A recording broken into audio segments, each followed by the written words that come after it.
I spent a year studying in Mexico recently, and as you do on exchange, I tried to travel as much as I could. Between the semesters there is a big break, and me and my buddy that I spent the most time with during the exchange decided we'd go on a longer backpacking trip through Mexico together. We had a rough plan on where to go and what we wanted to see, but we hadn't even booked our flight back yet, nor were we sure from where we would take it from. We wanted to keep it flexible. We had an amazing time, and a few days before our trip ended, we finally decided we would take our flight from a city that was close and had really cheap flights, but the city itself didn't really have anything to offer. Then on Airbnb we found a room very close to the airport in a house with a pool, and we thought we'd just treat ourselves to a relaxed pool day at the end of the trip. It turned out that the hosts were a family. The husband was Mexican, and the wife was from Europe and could even speak our native language, so we arranged that we would take a bus to the airport and that they would pick us up from there. When we finally arrived at the city, it was already dark, and the bus driver refused to drive us to the airport since it was not directly on his route, so he just dropped us off on the highway. That was already a pretty shitty situation to begin with, standing with our backpacks at the side of the road in the middle of nowhere in a not-so-safe city in Mexico. But I called the hosts and sent them our GPS location, and they say no problem, they will come and get us. So the husband came to pick us up, and it was a very uncomfortable situation getting into the car with a stranger in the night in the middle of nowhere. It also didn't help that the guy looked like Danny Trejo without a mustache, and as I tried to make small talk with him, he only gave monosyllabic answers or straight out ignored me. Well, he's just not a big talker, I thought, and hoped we would arrive soon. Looking back, I can see a million red flags, but for some reason, at that time we just didn't see them. Either we were too tired, or to be honest, we didn't really have any other choice than going along anyway, so. But yes, we arrive, and that should have immediately set alarms off. We were in the middle of fucking nowhere. There were fields with sheep and goats around, and all of the sudden, a gravel road branches off from the paved road, and along that gravel road there are about 6 huge mansions, all with 2M walls around them, topped with NATO fence, huge gates, and at least 2 gigantic guard dogs per house. When we entered the house, we were greeted by the wife, a bubbly middle-aged woman that was very talkative but pleasant. She had actually cooked dinner for us, and we ate while exchanging small talk. The husband just sat at the table, not saying a single word. After dinner, we more or less went directly to bed because it had gotten late, and we were tired from a long day. The next morning we saw that the weather was not that good, so we decided to go into the town and just see the few touristy things it had to offer instead of spending it at the pool. When we came back it was already dark, but we decided to jump into the pool anyways to cool off, because it was very hot and humid. The wife joined us, and at some point, my friend made the mistake to ask how they were able to afford such a house. It didn't really match the price range of the jobs they were telling us that they were doing. And she deflected a bit and added that her husband was very handy because he had grown up in the streets and basically built the house himself. We realized that it maybe was not the best topic and broke the conversation off. That was the last day of our trip, and we had our flight back home early the next morning. We still had some we'd left that we had bought on the trip, and we thought it would be nice to smoke one out since it was our last night. But as this was a family home and they had kids around, we thought it would be better to speak to our hosts if they would mind. So later in the evening we asked the wife if it would be okay if we smoked on the terrace, which for some reason she found quite amusing and started laughing. She shouted to her husband, who was lying on the couch watching TV, "My love, the boys ask if it would be okay if they smoke some weed. What do you think?" And he just laughed but didn't give an answer. We looked at her with a dumbfounded expression, and she told us sure, just go ahead. So we went to the terrace and start smoking our joint. Later they joined us and we just had a chat. And this is where things got really fucked up. For some reason they start asking all sorts of questions about the weed. Where we got it, how much it was, who we got it from, and how much we would have to pay for that back in Europe. They just seemed way too interested in the weed, and at one point, the wife just nonchalantly revealed to us, "Yes, we thought about doing that as a source of income, selling weed, but too many people die doing that because the cartels don't like that. Actually, my husband used to kill people for doing that." I immediately felt sober. Did she just say? And as if he read my mind, her husband added, "Yes, when I was about 16, I killed a lot of people for the cartel for money." And he said it in a tone as if he just said he used to mow lawns when he was a teenager. I still thought I must have misunderstood, so I texted my friend who was sitting across the table from me, trying not to make eye contact, because I knew we would freak each other out. He confirmed that I had indeed understood right. We discuss what we should do and agree that there's no immediate threat and that we just should stay. We don't have anywhere else to go anyways, and it is already late. But things got even crazier. We tried to keep our composure and not completely freak out while still making conversation with our hosts. A few minutes later, though, the husband got up and went inside to get something, and he came back with a literal kilo of weed, pressed into a brick.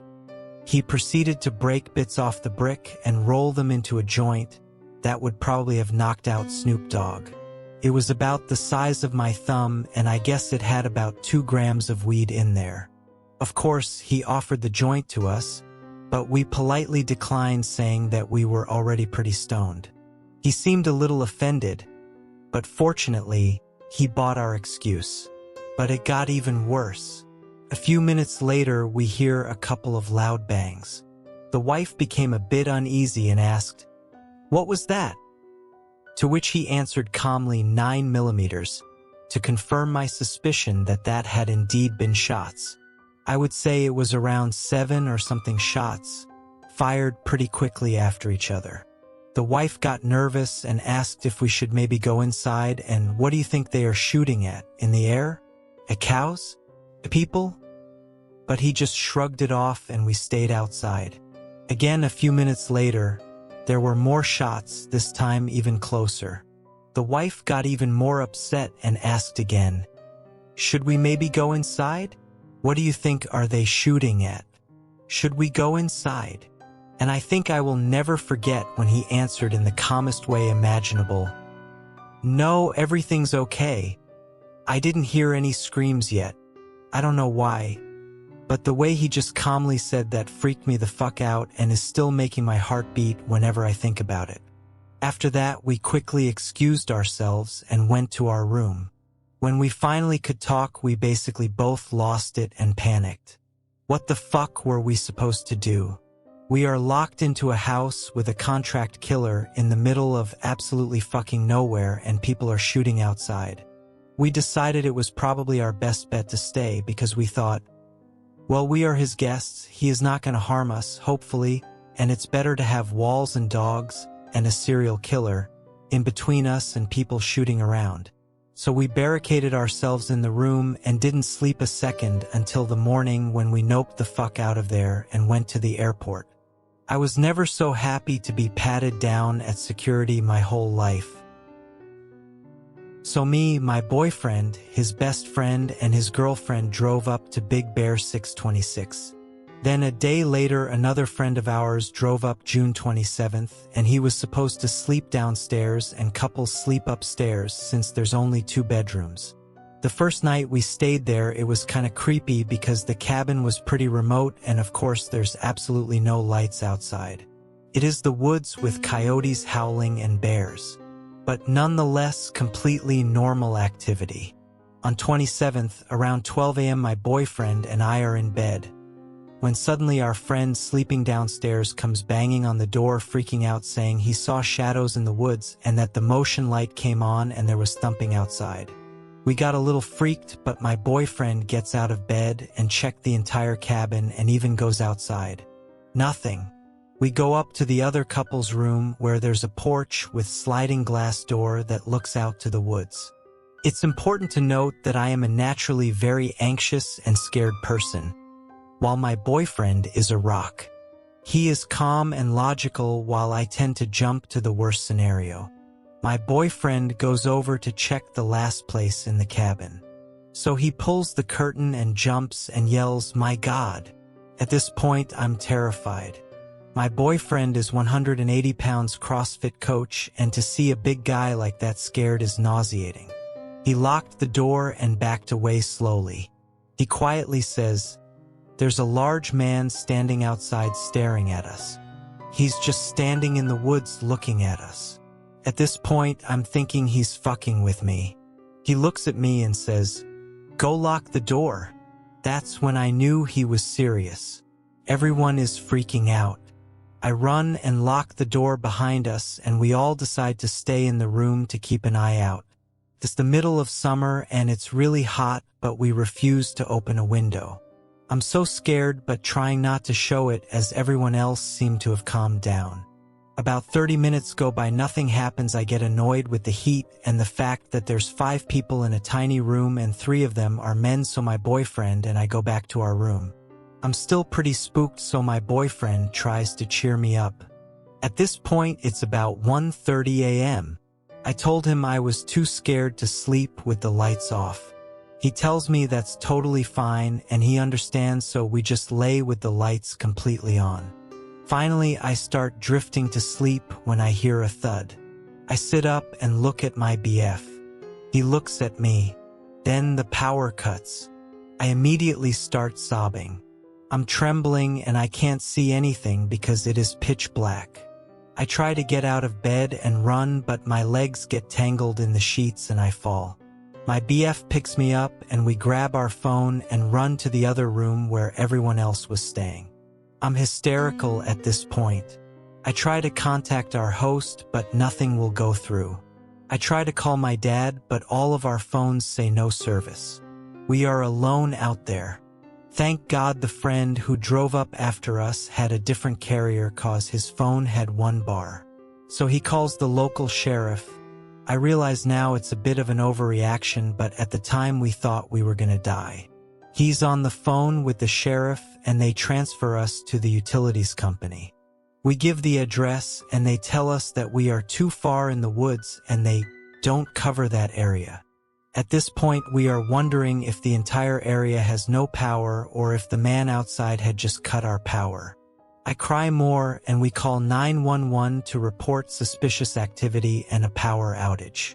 They send the fire department. A few hours go by, it's 3 a.m. and suddenly the power comes back on.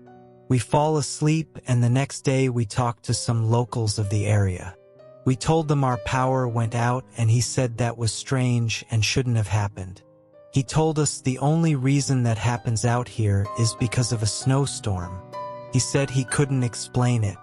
So to the man in the woods who might have cut our power, let's not cross paths again. I went on a family holiday with my dad, mom and brother to Tasmania, which is kind of like a big island to the south of Australia. I wasn't terribly interested in the trip, just wanted to spend time with my family, so I left all the bookings to my dad, and I never will again. He has his own Airbnb he manages, so I thought he would be able to find decent places on his own. When we rocked up to the Airbnb my dad booked, the first thought I had was, if I wanted to sell drugs, I would do it here. My mom wasn't impressed at all and was already telling my dad off for booking it. I didn't say anything, maybe the inside is nicer. It was a dingy little house. The paint was peeling, roof was rusty, and there were plants overgrown to the side of the building. Imagine it's grown into the actual foundation and wooden planks. There were 3 entrances. The first one I worked out was the entrance for the host. It looked okay, not as bad as our entrance. A little tidier. It went downstairs, so we figured out after a while the host most likely lived below us.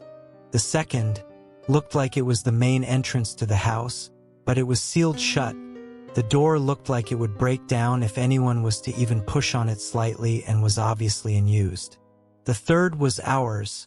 Aside from the overgrown plants, it was fairly normal. From the looks of it, we figured out later that it looks like the host has divided the house up somehow. She lives below, we live upstairs. But there was one half of the house upstairs that wasn't accounted for. Hard to explain, but the space we occupied only accounted for half the house, and it only went up to the main entrance I spoke of, which is in the middle of the house. We checked in, just grabbed the keys. The host has never contacted us at this point. All was well on the inside. It looked a little old but wasn't creepy from the get-go. I did notice some odd things. I only mentioned this to my dad. There were a bunch of antique instruments displayed at the entrance, and right on top of one of the pianos were 3 things that looked like urns. Now to explain, I am of Chinese descent. These urns freaked the fuck out of me, guys. Some people think they're for displaying, but we use it to store dead people's ashes. So I really didn't like them being there. I told my dad and he didn't like it either, but he went and tapped the urn to see if there was something in it. He couldn't tell though. But he mentioned that the one he tapped was definitely ones we use for ashes. It had scripts on it for like safe passage to the heavens, from what I could make out. After I stopped freaking out, I went and picked first dibs on the biggest room as per my usual, but then noticed there were heaps of mirrors around the room. Again, another thing, not sure if it's a Chinese thing, but we don't like sleeping with mirrors facing us when we are in bed if we can help it. So, I went to move one of them, which was smack bang in the front of the bed. It was leaning against a door, and when I took the mirror away, the door actually opened ajar a little. That freaked me out. I got my dad, and we decided it's better I slept with my mom in another room, and he would take this room with my brother. There was another room, but it's getting long, so I will explain in comments if anyone is interested. Again, my dad being dad, he opened the door a little and shouted hello, before I told him to shut up. I had a peek inside but couldn't make out much, only that it was dusty and seemed to be a part of the other half of the house. My dad soon after put a chair and his suitcase on top of it, in front of the door to keep it shut. Fast forward to that night, everyone was sleepy and went ahead to bed. I stayed up a little because I had some emails from work to catch up on and went to work in the living room area. At one point in the night around 11:30 p.m., I remember there were a few thumps on the roof, sounded like someone's footsteps, then followed by the loudest and most horrendous noise. It sounded like a train was on top of me. It was screeching like steel on steel. It lasted maybe for 30 seconds. I literally froze at that point, didn't know what to do, thought my dad would come check on me, but no one ever did. I didn't say anything the next morning because I thought I may have imagined it out of tiredness. The following night, same thing again, except I was in bed this time. Just got into it, so not asleep yet. It was around the same time that the same exact noise started up again. My mom woke up but was frozen like me. Dad came to check on us and we were all just frozen there listening to this noise, wondering what the hell it was. After it stopped, we were freaked out but managed to shrug it off and went to sleep. Before I fell asleep, I remember hearing some faint thumps that stopped shortly after it started. The next morning we kind of had a meeting of some sorts to discuss this. This is when I told them about the night before. We were extremely unsettled at this point, and luckily it was checkout day. We just got the hell out of there. We never found out what it was. The creepiest thing was after we packed up and was well away from the place. Dad was driving, but he still looked really disturbed, so I asked him if he was okay. He said, "I am now, but I did not have a good sleep last night." I pressed on and asked him, was it the noise? He said nope. That didn't bother him much compared to another thing he experienced. What bothered him most was when we left for our tour on the second day. He still had his suitcase on top of the chair blocking the door in his room. He just showered, so he also left the towel on the chair to hang. He said when we came back he noticed the door was slightly ajar. The chair had moved slightly and the towel was on the floor, as if someone tried to push it from the other side, but unsuccessfully. After they noticed there was a lot of stuff on the other end. I forced him to ask the host about the noise and the door. She replied that the door was the door to her art room, and the noise was just a possum on the roof. I do not believe her. The noise was not something an animal or even a human can make. Airbnb host. I hope we do not meet like ever.